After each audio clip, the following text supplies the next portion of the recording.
학생들이고 저부터 차례로 김태린, 김도은, 송예인, 박시은입니다. 그러면 처음에 우선 목차는 이렇게 되고요. 내신 관리 먼저 한번 얘기를 해보겠습니다.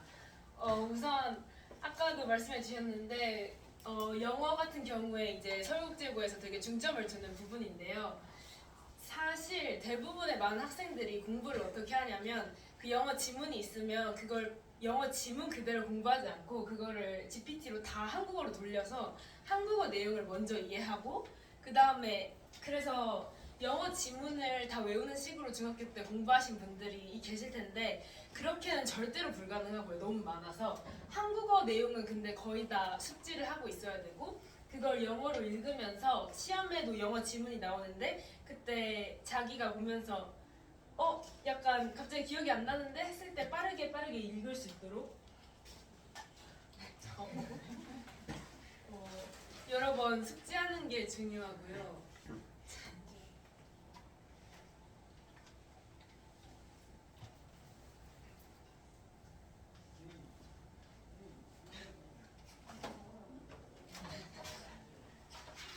그리고 단어 같은 경우에도 안 외웠다가 약간 낭패를 보는 경우가 있어서 선생님이 주시는 거나 글 읽다가 모르겠는 거 다 외우는 게 중요하고 또 그 1학기 시험 같은 경우에는 특히 서술형이 좀 예측 가능한 경우로 나오는 경우가 많아서 예시로 서술형 문제 만들어 보고 그 다음에 그거에 대한 답변 미리 써보는 것도 큰 도움이 될 거라고 생각하고요. 그리고 사회랑 과학 같은 경우에는 이제 당연히 수업 열심히 들으면서 필기를 하는 게 중요하고 그 모든 과목에 해당되는 건데 당일 복습하는 게 굉장히 효율이 좋아요. 그 선생님께서 특히 뭐 한국사 같은 경우에도 학습지에 없는 내용이 나오는 경우가 있는데요. 그런 것들은 그냥 대충 수업 시간에만 필기를 해놓고 나중에 시험 기간 가서 공부하려면 다 까먹게 되거든요. 그래서 당일 복습하는 게 굉장히 좋을 것 같고 또 사회랑 과학 같은 경우에 저는 사실 거의 교과서로 공부를 거의 안 했어요. 왜냐면 굉장히 PPT 위주로 많이 문제가 나오고 그렇기 때문에 공부할 때도 PPT 위주로 하는 게 중요할 것 같고 또 그 서술형 같은 경우에서도 굉장히 등급이 많이 갈리는데 이런 거 사상 이름 같은 게 굉장히 많이 나와서 이런 걸 다 외워야 되기 때문에 그 자기가 필기한 것을 배치 테스트를 무조건 해봐야 된다라고 생각을 하고 스페인어 정보 같은 경우에는 특이한 게 기말 때만 시험을 보거든요. 그렇다고 해서 중간 때 스페인어 정보도 계속 공부를 할 필요는 없지만 이것도 마찬가지로 수업 시간에 다 필기를 잘 해두는 게 중요하고 그리고 그 다음에 그 시험 전주에 시험에 나오는 것 안 나오는 것을 다 알려주시기 때문에 이때 그걸 확인하고 나서 그 후에 마지막으로 공부를 해야 되고 스페인어는 많은 친구들이 듀오링고를 했었는데 사실 그런 거는 효과를 잘 모르겠어요. 스페인어 뭐 미리 공부할 필요 하나도 없고 그냥 선생님이 알려주시는 배우는 모든 문장을 다 자기 손으로 쓸 수 있는 정도면은 충분하다라고 생각하고 또 네네 한국사도 비슷합니다. 그리고 여기 안 나온 과목이 이제 국어랑 수학인데 국어 같은 경우에 정말 시험이 생각보다 저는 여기 학교에서 제일 어려운 게 국어라고 생각하고 저도 사실 국어는 잘 못해요. 그래서 준비를 하지 못했고 그리고 수학 같은 경우에는 이제 뉴스카이 다니면서 굉장히 만족하고 있기 때문에 추천드리는 바입니다. 다음은 수행평가를 말씀드릴 건데요. 우선 저희 학교 수행평가를 할 때 있어서 평가 기준을 꼼꼼히 읽어야 됩니다. 수행평가가 평가 기준표에 제시되는 기준만 잘 지킨다면 선생님들이 쉽게 고득점을 주시기 때문에 평가 기준을 꼼꼼히 읽어야 하고요. 그리고 주제 선정과 같은 수행평가를 할 때는 AI 사용을 자제를 해야 합니다. 내가 어떤 주제를 선정을 해서 수행평가를 진행했는지가 생기부에 들어가기 때문에 참신한 주제를 최대한 직접 생각을 해야 되고요. 그래서 이건 저희 학교 영어 선생님이 실제로 말씀을 해주신 건데 실제로 그 저희 학교 주제 선정 수행평가에서 학생들이 GPT로 AI 그 주제를 많이 골라서 많은 주제가 겹쳤다고 하더라고요. 그래서 AI를 사용하면은 주제가 겹쳐서 독작점을 상실할 위험이 있기 때문에 최대한 본인이 직접 생각한 주제로 수행평가 진행해야 되고요. 그리고 플래너나 투두리스트를 활용하는 게 좋은데 저희 학교가 중간고사가 끝나고 수행평가가 한꺼번에 쏟아지는 시즌인데 그때 이제 제출 날짜나 수행평가 날짜 등을 꼭 적어둬서 미리미리 확인을 하고 준비를 해야 됩니다. 저희 학교 수행평가가 크게 4가지가 있는데요. 일단 일반 수행평가는 제가 저기 이제 못 쓰긴 했는데 아까 말씀드린 것처럼 평가 기준만 꼼꼼히 읽고 선생님들이 뭘 해야 되는지 안내사항만 제대로 알고 있으면은 쉽게 대비를 할 수 있고, 그리고 이제 1학년은 생각의 숲, 2학년은 지혜의 바다라는 독서 프로젝트를 진행을 하는데요. 1년에 걸쳐서 이 프로젝트가 진행이 되고 팀별로 선택한 책을 읽고 그 책과 관련된 주제를 선정해서 심화탐구를 진행하는데, 그래서 제가 올해 진행했던 거는 인터뷰 집을 읽고 저희 팀은 실제로 이제 지역에 있는 독립서점 사장님을 인터뷰를 한 심화탐구를 진행했습니다. 또 이제 과목별 심화탐구는 주 1학기에 진행되는데 하는 과목이 있고 안 하는 과목이 있어서 그냥 수업 시간에 안내사항 듣고 미리미리 대비를 하면 됩니다. 그래서 이것도 해당 과목에서 배운 내용으로 심화지에 선정을 하는 건데 막상 그 해야 되는 시기가 다가오면은 뭘 해야 될지 생각 잘 안 할 때가 있으니까 과목별로 이제 관련된 책이나 뉴스 같은 걸 읽어서 미리미리 주제를 적어두는 것도 좋고, 아니면 수업 시간 선생님들이 이제 가끔씩 이제 이런 걸로 심화탐구를 진행하면 좋다라고 이제 말씀하실 때가 있어요. 그때 미리미리 적어두면은 도움이 될 것 같습니다. 마지막으로 교과 융합 탐구는 국제고에서 가장 비중 있게 다뤄지는 프로젝트여서 기말고사 종료 이후에 일주일 동안 준비 기간을 거치고 진행이 됩니다. 2과목 이상 배운 내용을 자유롭게 융합해서 심화 탐구를 실시하는 거여서 이것도 이제 중요한 탐구입니다. 그리고 추가로 제가 아까 말씀드렸던 플래너나 투리스트를 활용하는데 이게 제가 실제로 썼던 이제 플래너입니다. 저는 주로 아이패드 굿노트 월간 계획표를 사용을 하는데 이렇게 하는 이유가 할 일을 이렇게 한눈에 들어오게 정리해야 계획 세우기도 편하고 날짜나 시간 확인도 수월해서 미리미리 어떤 생각평가가 있는지 준비를 하고 확인할 수 있어서 추천드립니다. 다음으로 이제 기숙사 생활이랑 친구 관계를 설명해 드릴 건데, 아마 다수의 학생들이 이제 처음으로 부모님을 이제 독립해서 시작하는 생활이기 때문에 한번 기숙사 생활에서 꿀팁 같은 거를 가져봤는데요. 첫 번째는 룸메와의 역할 분담인데, 이건 4강생들도 꼭 먼저 분담하고 시작하라고 하시거든요. 일단 보통 이제 청소 분담 같은 경우에는 분리수거랑 화장실 청소로 나뉘고 있고, 기숙사 오기 전에 아무도 여기 오면은 화장실 청소 방법 이런 걸 안 알려주기 때문에 부모님들이랑 같이 화장실 청소 어떻게 하는지, 용품 뭐 사야 되는지 이런 거는 좀 알아주고 오면은 정말 편할 거라고 생각하고, 참고로 저희가 클리닝데이를 목요일마다 진행해서 방 청소가 얼마나 돼 있는지 다 친구가 평가를 하기 때문에 이런 거는 미리 알아두고 와야 된다고 생각을 합니다.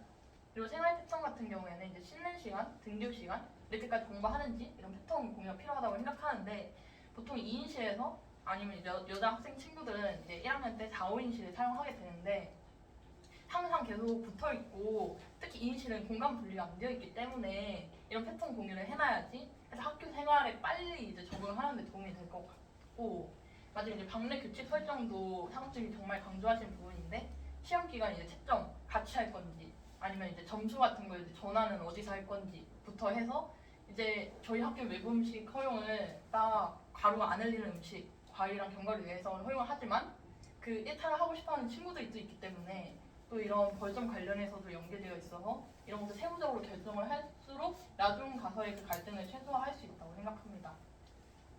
그래서 이제 3가지 꿀템들을 한번 소개해드리는데, 기말에 같은 경우에는 일단은 밤기가 내가 좀 발달하는 친구들은 필수라고 거의 생각을 하고, 이 외에도 이제 저희 학교 기숙사가 층간소음이 굉장히 취약한 공간이기 때문에 기말에가 필요하다고 생각해서 넣었습니다. 그리고 얇은 매트리스 같은 경우에는 저희 학교에서는 기본 매트리스가 1,000 제공하기 때문에 토퍼나 매트리스가 있으면 더 좋다고 생각하고, 다운실의 경우에는 이 매트리스를 가져오게 되면은 친구들이랑 아예 분리해서 나는 살고 싶다 하면은 또 5인실에는 거실이 있어서 그런데 매트리스를 설치해서 공간 분리를 하는 친구들도 보았고요. 마지막 거리형 수납하면 이제 다운실을 제가 지금 사용하고 있어서 넣었는데, 침대 옆에 2인실 같은 경우에는 수납대가 있어서 안경 쓰는 친구들 안경 올려놓을 수 있고 하지만 이 다운실은 아예 그냥 바닥밖에 없기 때문에 이런 거리형 수납함 하면은 정말 잘 쓸 것 같아서 넣었습니다. 이게 실제 제 기숙사 생활 사진을 한번 들고 왔는데요. 일단 5인실을 제가 지금 사용하고 있어서 어떻게 보내는지 사용했는데, 저기 트리 같은 경우는 실제로 이번 주에 기숙사 룸메들이랑 방 꾸미기를 하면서 했던 사례이고, 이렇게 가끔 일탈을 하고 싶어하는 룸메이트들이 있기 때문에 이런 아까 전에처럼 이렇게 규칙 설정이 정말 중요하고, 이렇게 잘 맞는 룸메들을 찾으면은 이 룸메들과의 사이가 힘든 학교 생활이 좀 힘이 될 수 있을 것 같습니다. 그래서 또 이제 학교 내에서의 친구 관계에 대해 설명을 해드리자면, 일단 정말 좋은 친구들이 많고 함께 계속 24시간 내내 붙어 있기 때문에 더욱 그 다른 중학교 친구들과는 다른 결의 돈독한 사이가 유지가 되는 것 같아서 학교 생활하면서 공부 때문에 스트레스 받는 걸 친구들을 통해서 해결하는 것 같은데, 단적으로는 이게 매일 붙어 있다 보니까 혼자만의 시간이 부족해서 난 살짝 혼자만의 시간이 필요하다 하면은 외박을 다녀오는 친구들도 많이 봤습니다. 친구들이 이제 유학 다녀온 애들, 살다 온 애들, 고3 과정까지 다 한 친구들 등등 좀 공부를 잘하는 애들이 있어서 주눅들기도 하고 학교 분위기가 견제가 너무 심하지 않나라는 생각이 들 수도 있는데, 이 때문에 견제하는 분위기가 전혀 없었고, 제가 느꼈을 때는 막 수행평가 그리고 필기 공유 같은 것도 정말 편하게 하면서 서로 돕고 사는 분위기로 견제가 없다고 보시면 될 것 같습니다. 그래서 이것도 저희 반 동아리 스포츠 클럽 사진들을 들고 왔는데, 이처럼 이제 저희 실제 학급 신문 자료이기도 하고 다 같이 이제 더 돈독하게 살고 있고, 또 선후배 간 관계도 되게 많은 활동들을 선배와 함께하는 경우도 있어서 아주 잘 지내고 있어서 한번 넣어봤습니다. 네, 다음은 저희 학교 동아리들을 소개해보도록 하겠습니다. 저희 학교 아무래도 문과학교다 보니까 이과 쪽 동아리는 아예 없다고 보면 되고, 근데 대신 문과에서 있을 수 있는 동아리 종류는 여기 나와 있듯이 거의 다 있다고 보면 됩니다.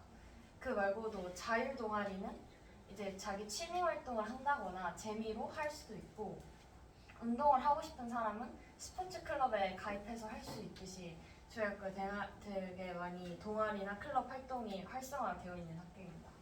그래서 동아리를 다 설명할 수는 없고 저희가 속해 있는 동아리를 간단하게 설명을 하자면, 먼저 아마란스는 영자신문 동아리로 그냥 동아리 시간 대부분을 영어로 글쓰기를 한다고 보면 되고요. 이게 나중에 영어 시간에 보는 수행평가에 많은 도움이 됩니다. 그리고 아마란스 같은 경우는 본인이 직접 주제를 설정해서 글을 쓸 수 있기 때문에 자기가 원하는 생기부 방향을 맞추기에 되게 편하다는 장점이 있습니다.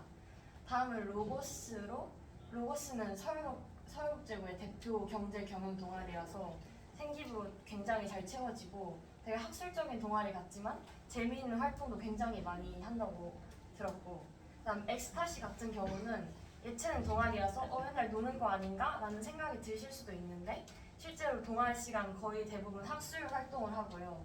그런 합주 같은 연습은 개인 시간을 사용하고, 그렇기 때문에 생기부 되게 학술적인 내용으로 잘 채워지고, 스포츠 클럽은 일단 배구부를 들고 오긴 했지만 다른 스포츠 클럽 같은 경우에도 되게 일단 선후배 관계가 되게 돈독해지고, 그 다음 시험 한 2, 3주 전부터 스포츠 클럽 활동을 안 하기 때문에 공부에 방해되거나 그런 거 하나 없이 재미있게 활동을 할 수 있습니다. 다음은 선생님들에 대해서 간단하게 설명을 해보자면, 일단 학교 선생님들은 굉장히 다 친절하시고 좋으시고 멋지십니다.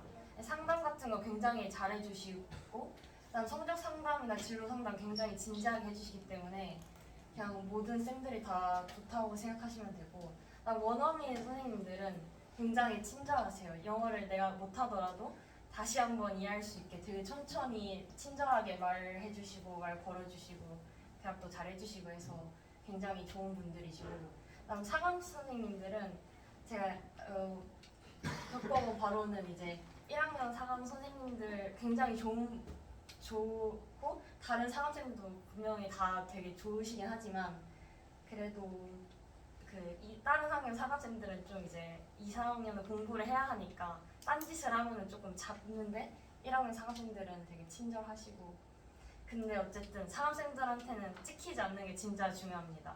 만약 찍힌다면은 그냥 무작위로 방에 들어와서 검사하고 별점 주고 이럴 수 있기 때문에 최대한 인사 공손하게 하고 그러면은 되게 좋아하십니다. 그리고 여기에 넣지 않았지만 추가로 아침 태권도에 관해서 설명을 하자면, 저희 학교 대표적인 활동이 아침 태권도인데 6시 반에 일어나서 40분부터 7시 10분 동안 30분 동안 태권도를 하거든요.